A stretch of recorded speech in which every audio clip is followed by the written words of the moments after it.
नमस्कार, मी उषा चव्हाण बोलते।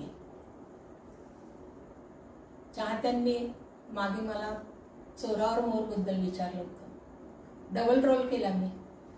त्यावेळीची गोष्ट अशी होती, सीता और गीता, कांचनगंगा असे बरेचसे पिक्चर डबल रोलचे, म्हणजे अरुणा इराणी, हेमा मालिनी ह्या लोकांचे हे पिक्चर येऊन गेले होते आणि हा डबल रोल माझ्या वाटेला आला होता। तो गोष्ट चांगली होती त्याच्यामध्ये। मग त्यावेळेस बघा स्कायला पडणार होते आणि मी त्या गुलमोहरला उतरले होते मुंबईच्या। तर मी एक 50% मी गोष्ट वाचली ती, मी पिक्चर स्वीकारलं। पण नंतर मला असं वाटू लागलं की मी याच्यामध्ये मला वाव नाही का, मी काय करू शकते।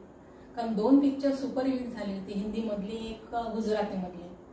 आणि ह्या लोकांनी मला त्यावेळेस म्हणायचे, मराठीचे दादा कोंडके, उषा चव्हाण आणि हिंदीचे धर्मेंद्र आणि हेमा मालिनी अशा जोड्या पॉप्युलर खूप झाल्या होत्या। आणि म्हटलं आता हा रोल घेताना मला विचार करायला पाहिजे। त्यामध्ये कास्ट अशी होती, अशोक सराफ, रवींद्र महाजनी, त्यानंतर मोहन आगाशे, लीला गांधी, बरीचशी कास्ट मोठी होती अगदी।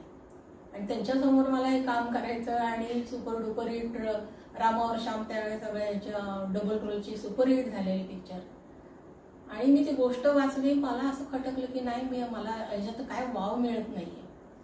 मग मी कापडी सर होते डायरेक्शन करायला, त्यांना मी रात्री फोन केला की म्हटलं सर मला जरा खटकते, म्हणजे मी हा रोल करू शकणार नाही, तुम्ही कुणालाही दुसऱ्यांना घ्या। नाही म्हणे, तुम्ही असं नका करू, जाऊ नका पुण्याला, मी पिळगावकरांना सांगतो आणि त्यांना मी त्यांच्या कानावर घालतो, मग उद्या आपण ठरवूया काय तुम्हाला काय प्रॉब्लेम आहे तो आम्हाला सांगा म्हणून। आणि त्याप्रमाणे मग मी कशी बशी दुसऱ्या दिवशी थांबले। मला टेन्शनच आलं होतं, म्हटलं एवढ्या मोठ्या लोकांच्या जोड्या पॉप्युलर झाल्या, पिक्चर पॉप्युलर झाले आणि आपण आता हे चोरावर मोर घेतो। आपल्याकडून चांगले म्हणजे या लोकांनी आपल्याला ऑफर दिली, म्हणजे आपल्याकडून ती अपेक्षा आहे। मग आपलं पण कर्तव्य असं आहे की आपण कलाकार आहोत, त्या कलेला ते कलेची जाण ठेवून आपण ते रोल व्यवस्थित करायला पाहिजे। मग दुसऱ्या दिवशी मग सगळे लोक आले एकत्र आणि मग ते म्हणाले मग याच्यामध्ये काय करता येईल। म्हटलं दुसऱ्या रोलला काहीच नाही हो, सेम दुसऱ्या पिक्चर सारखं मला वाटतंय।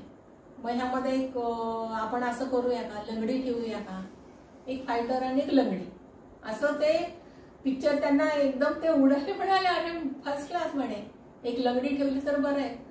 म्हटलं फुगड्या घेऊन मी एक डान्स पण करू शकते त्याच्यावर एका पायावर। आणि त्याप्रमाणे त्या चोरावर मोरचा रोल मग मी ते त्यांनी मान्यता दिल्यानंतर मी तो रोल स्वीकारला। मग त्यामध्ये काही माझ्या वाटेला जे होते तर मी म्हटलं नाही डिमांड करताय, अशोक सराफच्या कॅरेक्टरला डिमांड करतात, हे त्यांना सीन द्या। आम्ही असे देवाणघेवाण करायचो। मी कधी आयुष्यात असं म्हटलं नाही की माझ्यावरच पिक्चर पाहिजे, मला सगळे रोल हे सीन मिळायला पाहिजे, असं मी कधीही काय केलं नाही। मी कलेशी कधी प्रतारणा केली नाही। आणि मग अशोकजींना ते सीन गेले, रवींद्र महाजनी सीन गेले आणि ती पिक्चर एवढे छान झालं।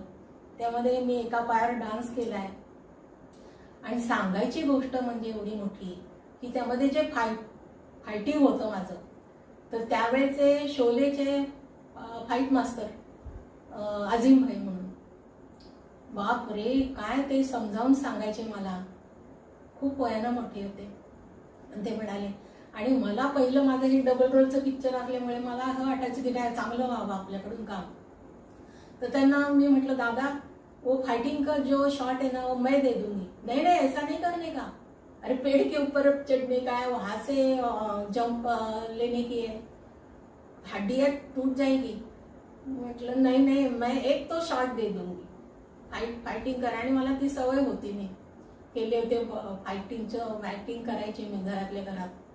आणि मग त्यांनी काय केलं, गाद्या अंतरल्या सगळ्या खाली त्या झाडाच्या खाली आणि 20 फुटावरून मी ती उडी घेते त्या विलनला फायटिंग करण्यासाठी आणि तो शॉट दिला मी। पण त्यामध्ये माझी एकच चूक झाली होती, त्यांनी एवढं बिचाऱ्यांनी समजावून सांगितलं होतं मास्टरजींनी, अजिमांनी मला कि देखो उषा जी ते ऐसा सीधा पैर रखने का नहीं जंप मारने के टाइम, म्हणजे आपण जसं पंजावर असं उडी मारतो ना तसं, जसं मांजरी किंवा काय असे असं पुढच्या बाजूने उडी मारतो. आणि ते मी विसरून गेले आणि झाली ना प्रॉब्लेम आला मला, माझे पाठीचे स्नायू थोडेसे फाटले गेले. आणि त्यावेळेसच माझं रानपाखराचं शूटिंग होतं. मग काय पळापळी, मग पाठीमध्ये इंजेक्शन घेणं वगैरे अमक तमक. रानपाखरवाले म्हणाले की आता हे रोल तुमचा असा आहे तसा. म्हटलं तुम्ही काही काळजी करू नका, मला माझी जागा सांभाळायची. आणि त्याप्रमाणे मी त्यांचं पण शूटिंग करायची, यांचं सोलावरचं पण शूटिंग करायची.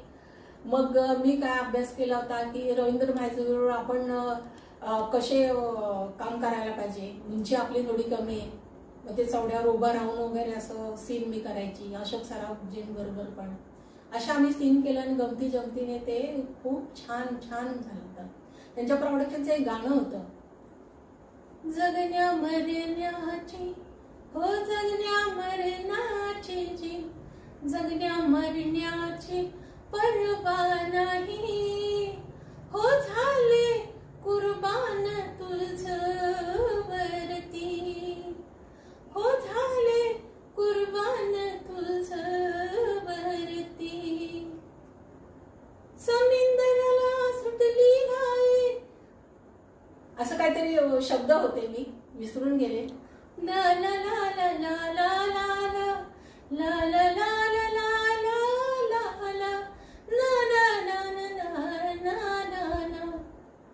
अशी बेभान हो अशी बेभान, अशी बेभान वाऱ्याची भरती, हो झाले कुर्बान तुझवरती. हे गाणं खूप छान होतं आणि डान्सला पण खूप छान होतं.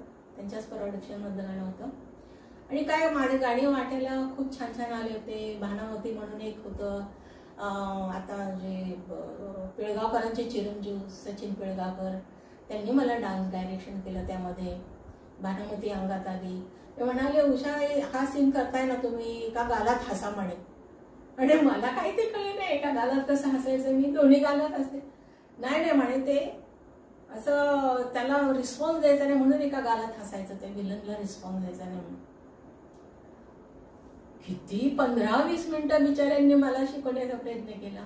मग शेवटी कसं कसं मी एवढं मार्क केलं त्यांना. आणि मग ते एका गालात हसून वगैरे ते जरा थोडंसं एक्सप्रेशन दिलं त्यांच्या इतकीने, पण मी माझ्या स्टाईलने दिलं ते, तो सीन केला. पण असे लोक मला तिथे मदत करायची गाण्यामध्ये सुद्धा. नायडू, सुबल सरकार, हे नायडू वगैरे मास्तर, हे सगळ्यांनी मला हेल्प केली. जसं फाईट मास्तरांनी मला हेल्प केली वगैरे. आणि तुम्हाला गंमत सांगते, मी पुण्यामध्ये मी इथे आले आणि सरळ ते आमच्या शिवापूरला दर्गा आहे पिराचा, शिवापूरला. तर तिथं मी दर्शनाला गेले तर कोंढणपूरचं एक देऊळ पण आहे, तिथे मला दर्शन घेऊन तिथं दर्शनाला गेले. तर ते फकीर लोक बिचारे बसले होते. ते आले माझ्याकडे आणि कुछ हेल्प करो वगैरे अमक तमक. तर दुसरा म्हणाला नाही नाही अभी इतना बड़ी आर्टिस्ट है, अब 100 रुपये 200 रुपये दे दो. तो दुसरा लगेच तो दुसरा फकीर म्हणाला अरे पीछे हट, ये फाइटिंग करेगी, एक फाइट करेगी तो गिर जाएगा तू. म्हणजे एवढ्या गमतीने सुद्धा लोक आम्हाला ते मजा करायचे म्हणजे. आणि त्यापर्यंत नाही नाही ऐसा कुछ नहीं, वो पिक्चर में होता है, हे लीजिए म्हणून त्यांना ते मी पैसे दिले. आणि मी दर्शन घेतलं, कोंढणपूरची एक देवी, तिथलं दर्शन घेतलं आणि आले. मी जरा मनात मी भावनिक आहे, देवाची याच्यावर श्रद्धा माझी. आणि त्याप्रमाणे मी तिथे जाऊन आल्यानंतर मग मानसिक समाधान मला मिळालं. ते पिक्चर रिलीज झालं, लोकांनी डोक्यावर घेतलं. आणि अजूनही तुम्ही लोक विसरला नाहीत म्हणून मला परत एकदा आठवण करून दिली. याबद्दल मी तुमची खूप खूप आभारी. खूप प्रेम देताय तुम्ही मला आणि त्या प्रेमापोटी मी अजूनही आहे. त्यातल्या त्यात बरी आहे ही तुमची कृपा आहे. जय हिंद, जय महाराष्ट्र.